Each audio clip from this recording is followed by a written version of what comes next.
ke-17 silakan moderator Anisha Sandi Irwan dan metodenya Olivia Sasmita.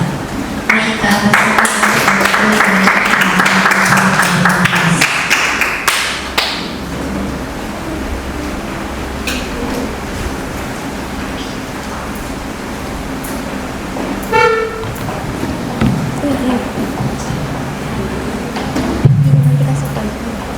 Oke, terima kasih atas kesempatan yang diberikan MC. Pertama-tama, izinkan saya memanggil pemateri selanjutnya.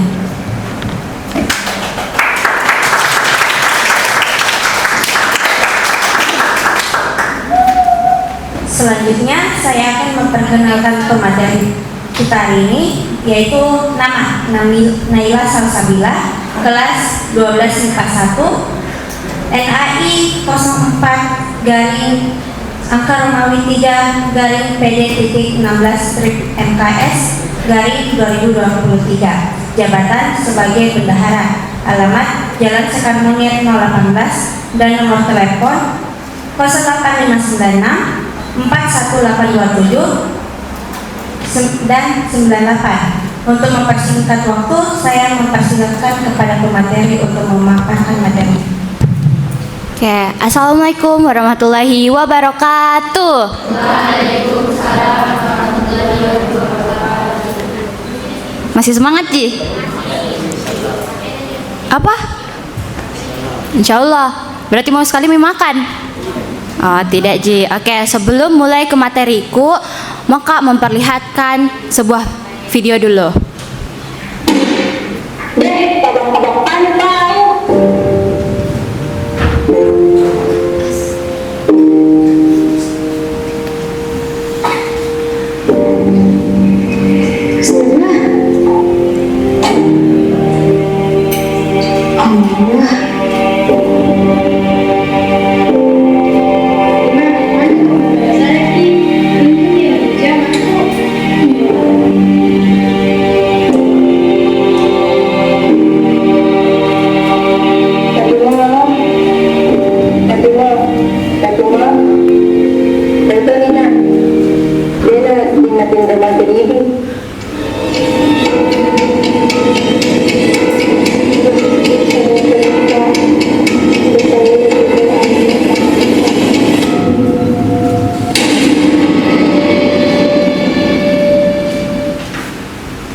Oke, kalian tahu Jito kalau ini adalah sebuah trailer? Tahu atau tidak? Kenapa enggak semangat? Perasaan tadi semangat, Ji. Tahu atau tidak? Oke, jadi trailer adalah bagian dari film yang dirilis lebih awal ketimbang filmnya. Nah, trailer juga itu mencakup hampir semua isi bagian dari filmnya. Oke, maka bertanya, film itu biasanya berdurasi berapa lama? Berapa? Berapa lama biasa berdurasi? Durasinya berapa lama? Biasanya itu 1 jam sampai 2 jam. Oke, 1 sampai 2 jam. Nah, kalau trailer biasanya berdurasi 1 ataupun sampai 2 menit. Nah, dari trailer kita bisa belajar ternyata kalau film itu ternyata bisa berdurasi sangat panjang. Nah, seperti yang tadi Nah bilang, panjang sekali ternyata durasinya. Nah, maka bertanya lagi, kira-kira hal pertama yang diperlukan untuk membuat sebuah film itu apa? Apa yang diperlukan untuk membuat sebuah film? Skrip. Kita Tema. apa lagi?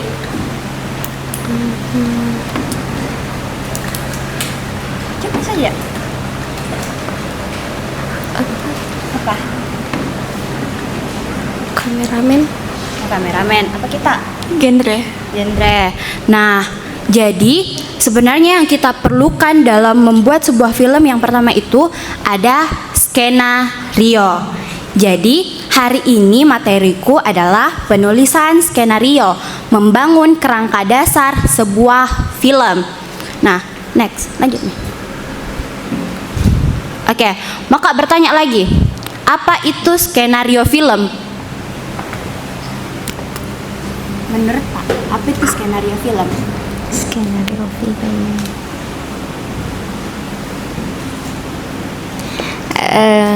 Adegan film. Adegan film. Iya. Kalau kita, apa itu skenario film? Jalan cerita. Jalan cerita. Iya. Nah, kalau kita, apa itu skenario film? Sama Kak, itu tadi alur cerita. Oke, alur cerita. Jadi, skenario film itu adalah kerangka tulisan yang terdiri dari ide dan gagasan, ruang dan waktu, tokoh, aksi, dan alur cerita. Nah, skenario film juga ini bisa menjadi acuan bagi produser, sutradara, kameramen, tokoh, dan pihak-pihak lain yang terlibat dalam pembuatan film. Bisa difoto, kalau mau difoto memang.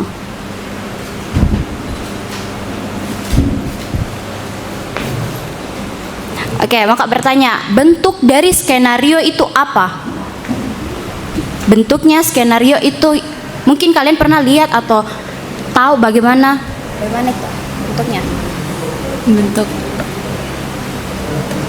Maksudnya kayak Bentuknya kayak bagaimana itu isi dari skenario atau pernah lihat? kumpulan kumpulan adegan yang nanti ada di filmnya. Oke, jadi saya kasih lihat bentuk dari skenario itu bagaimana. Lanjut. Nah, jadi bentuk skenario itu seperti ini.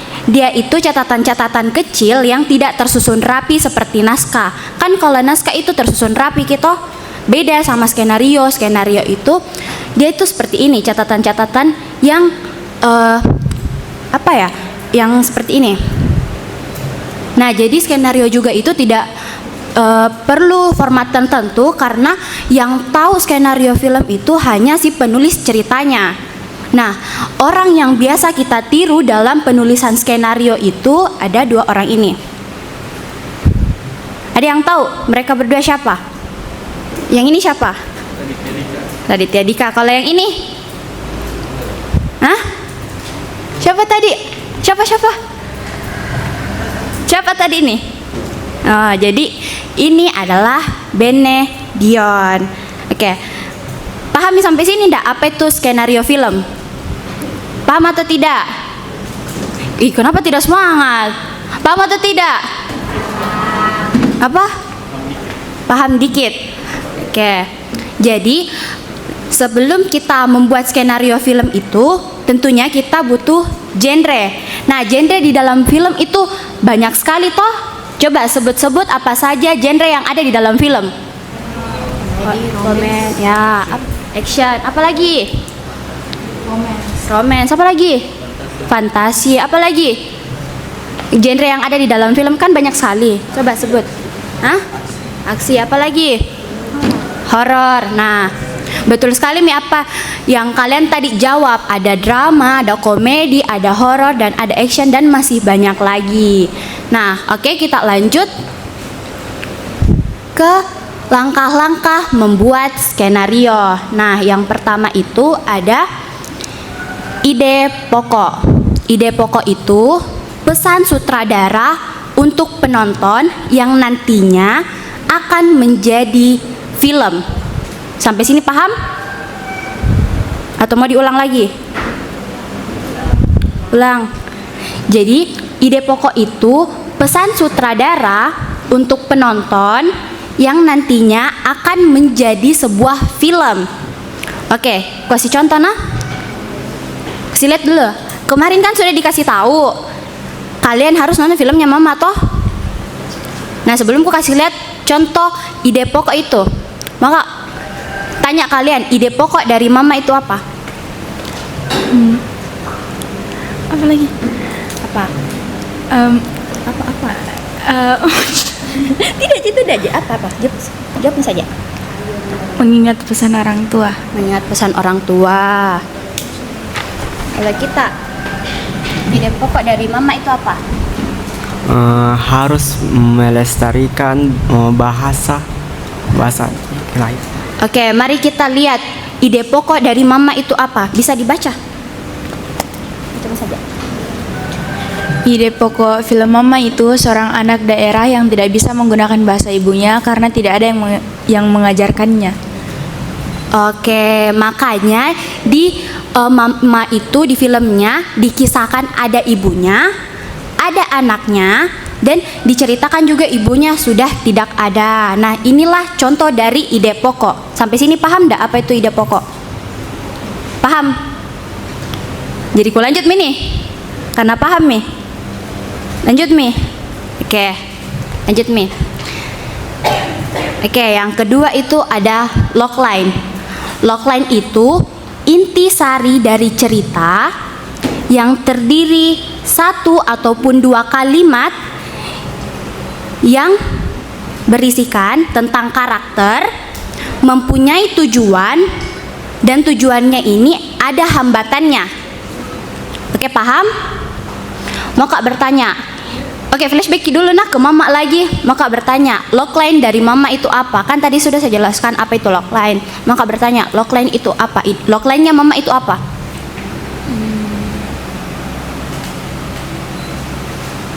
Tidak tahu.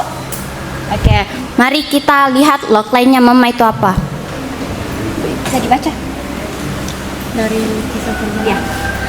Kisah perjalanan Fatimah, seorang anak Toraja yang tumbuh dewasa di lingkungan Bugis. Sedari kecil ia telah diamahkan oleh ibunya untuk terus menggunakan bahasa Toraja. Tetapi Fatimah tidak bisa ia lakukan karena ibunya telah tiada, sehingga tidak ada lagi yang mengajarkannya. Kini ia hidup bersama sang ayah yang merupakan orang Bugis.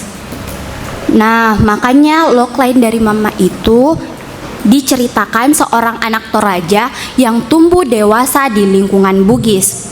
Mau Kak bertanya, dari mana kalian bisa identifikasi kalau si Fatimah ini ternyata tumbuh di lingkungan Bugis? Karena ayahnya merupakan orang Bugis. Nah, betul sekali.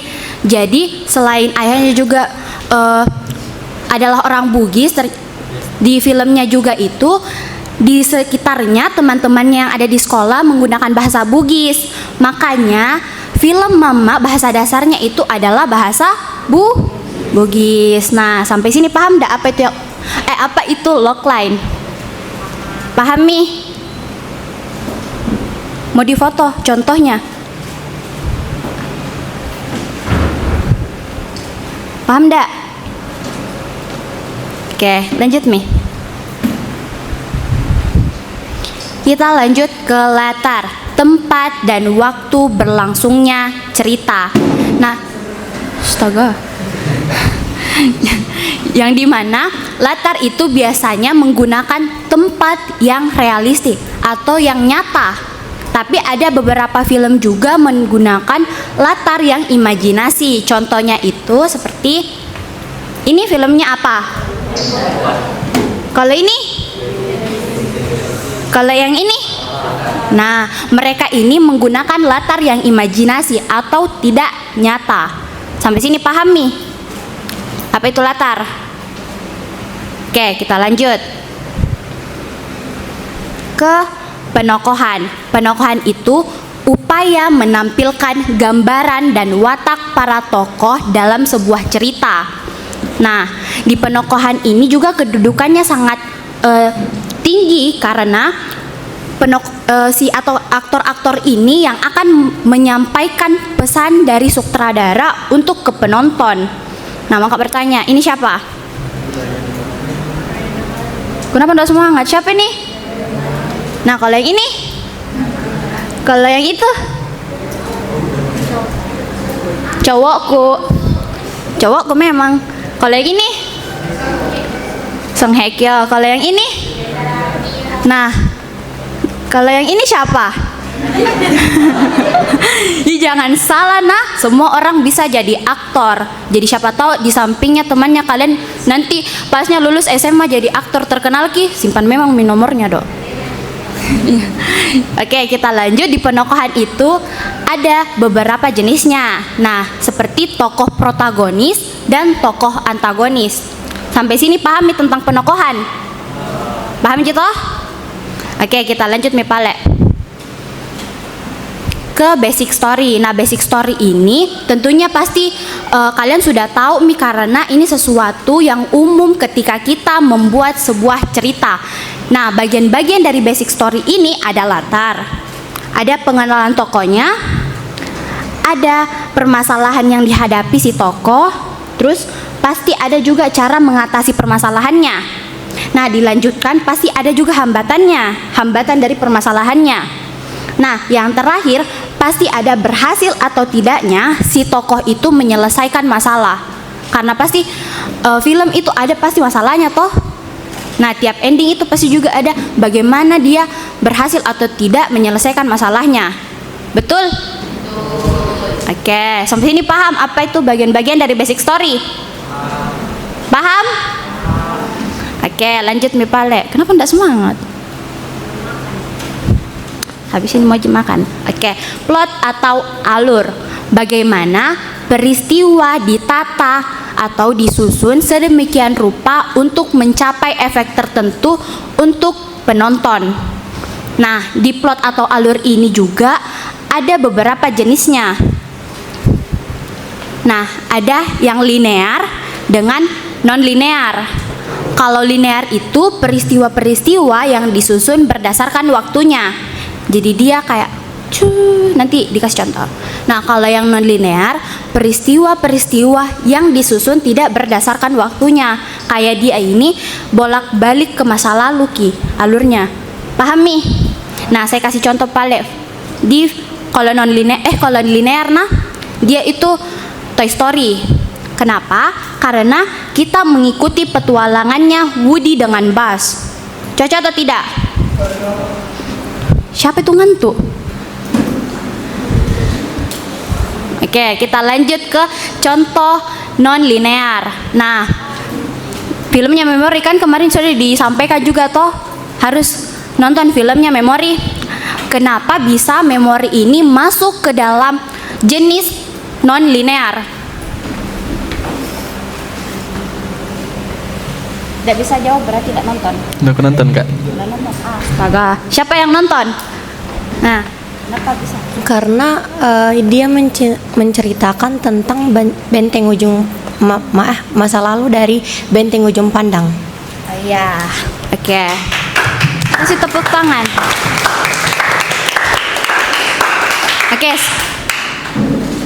Oke.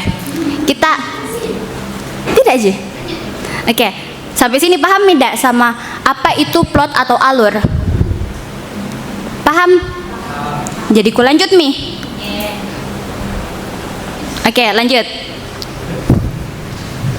Kita ke sinopsis. Sinopsis itu pengembangan dari basic story yang berisi rangkuman rangkaian peristiwa atau adegan. Jadi kalian tahu itu apa itu sinopsis? Jadi sinopsis itu pengembangan dari basic story yang sudah ada lagi rangkuman rangkaian peristiwanya atau adegannya. Oke, sampai sini paham? Karena Maka bertanya lagi. Kita flashback dulu ke filmnya Mama. Maka bertanya, sinopsis dari Mama itu apa?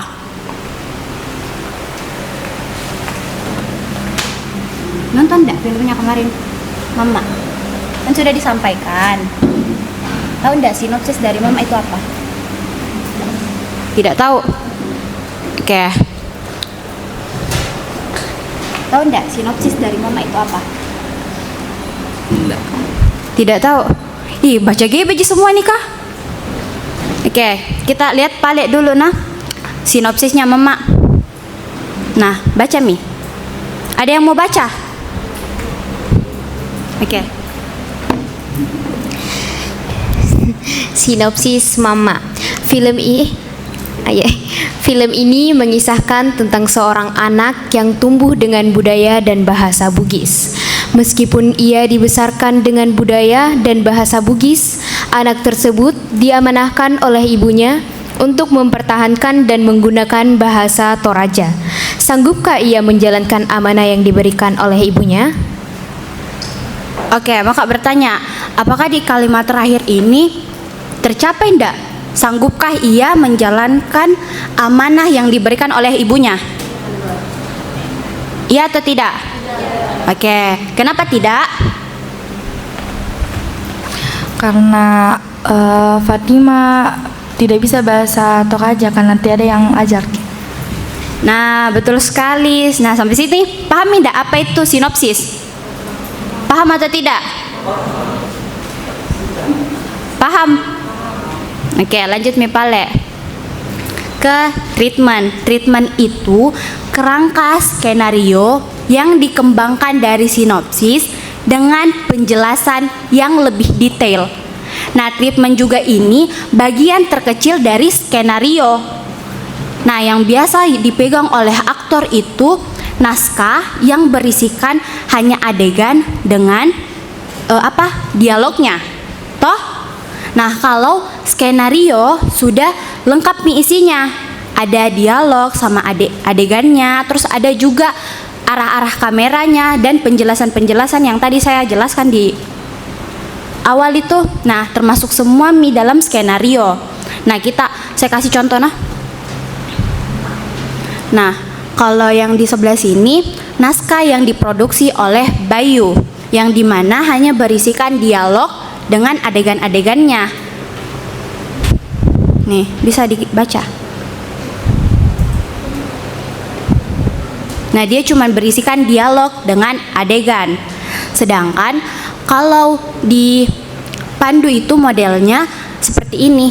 Kita menggunakan model skenario yang dimana berisikan dialog, ada adegannya, ada juga arah kameranya. Nah, inilah yang dinamakan dengan apa? Nah, betul. Jadi sampai sini paham itu apa itu yang dimaksud dengan treatment? Paham atau tidak? Paham atau tidak? Udah semangat, malas deh. Lanjut Oke, yang terakhir, struktur dramatik. Susunan aksi-aksi yang membangun keseluruhan film. Struktur dramatik klasik yang biasanya digunakan itu yang seperti ini. Babak 1, babak 2, dan babak ketiga. Ada juga yang seperti modelnya seperti ini. Nah, awal, tengah, dan akhir. Nah, saya akan kasih contoh yang model seperti ini dengan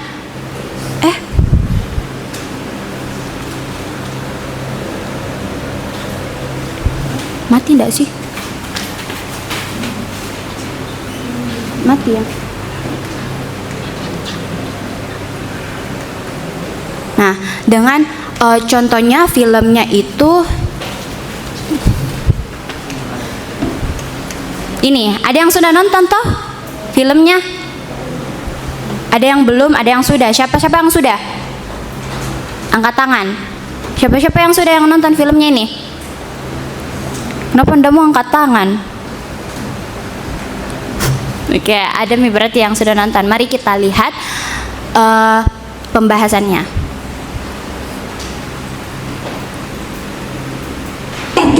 Katanya mau kerja, aku kasih kerja mana kayak gini kau? Tenang aja kau, usah aku balik lagi. Kalau bukan aku yang menerima kau, siapa yang menerima mantan napi kayak kau ini? Kau kalau mau mecat-mecat aja, gak usah kau bawa masa laluku. Kau kira cuma kau yang mengawahannya di sini? Dan kau tahu, aku bisa kau nyari kerja tempat lain. Gak bisa.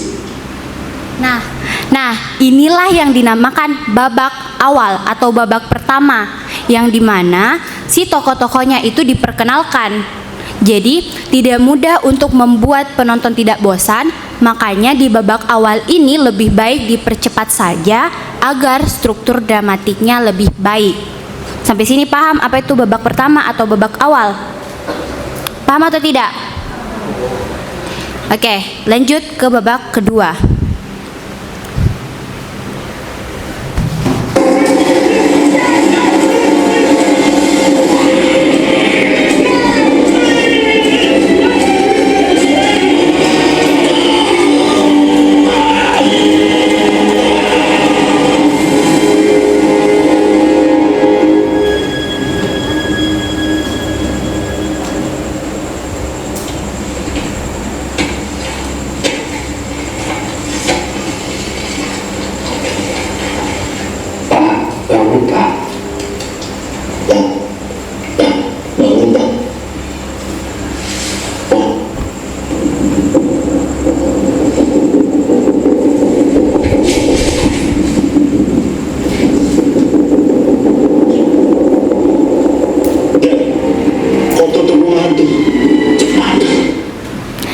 itulah yang dinamakan dengan babak kedua atau babak ketiga, yang dimana dia itu sudah muncul MIP awal masalahnya, dan dimana juga di babak kedua itu diceritakan bagaimana si para aktor menyelesaikan masalahnya. Mau Kak bertanya, permasalahan apa yang muncul di filmnya agak lain ini? Siapa? Ini tadi atau yang sudah nonton? Meninggal kita yang datang ke wahananya. Nah, betul sekali, meninggal ki si itu tadi bapak-bapak yang main ke wahananya. Nah, disitulah para aktor sudah mulai mencari cara agar si permasalahannya itu selesai. Oke, sebelum lanjut Kak ke babak ketiga, mau Kak bertanya, ending dari si agak lain itu bagaimana? Bagaimana ki endingnya? Apa? Ada yang tahu ndak endingnya bagaimana? Ndak ada yang tahu? Oke, kita lihat nah.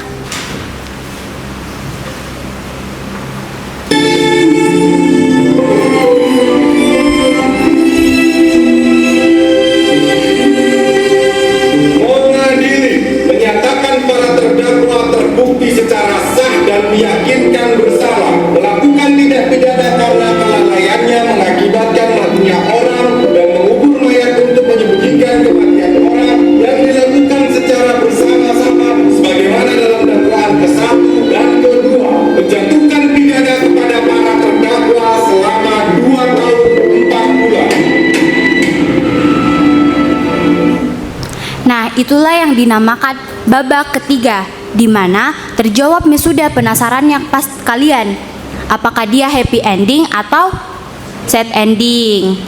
Nah, sebelumnya selesai babak terakhir, ada juga yang dinamakan anti klimaks. Mari kita lihat.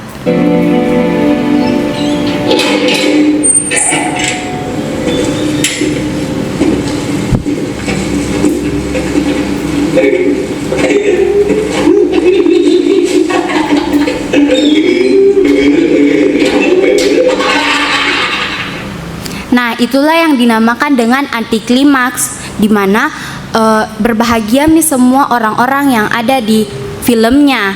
Nah, lebih baik juga ini anti klimaks dipercepat saja, karena pada dasarnya film itu sudah berakhir ketika klimaksnya sudah tercapai.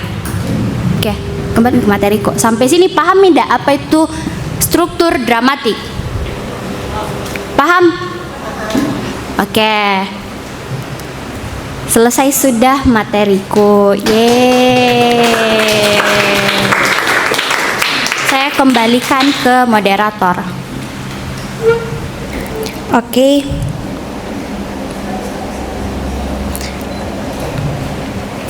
Itulah tadi mempersingkat. Baik, saya selanjutnya akan membuka sesi tanya jawab. Siapa ada yang mau bertanya? Jelas berarti kok materi kok.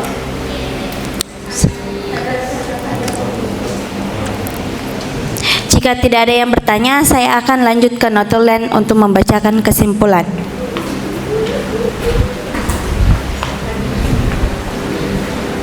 Oke, saya akan membacakan kesimpulan dari penulisan skenario membangun kerangka dasar sebuah film. Skenario adalah kerangka tulisan yang di dalamnya terdapat ide, tokoh, dialog, dan menjadi acuan semua orang yang terlibat dalam pembuatan film. Nah, skenario itu sering digunakan untuk membuat sebuah trailer, dan bentuk skenario itu merupakan catatan kecil yang tidak tersusun rapi dan berbeda dari naskah, dan yang mengetahui isinya itu cuma sang penulis.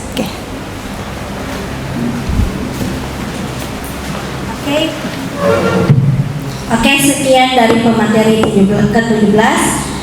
Wassalamualaikum warahmatullahi wabarakatuh. Saya kembalikan ke MC.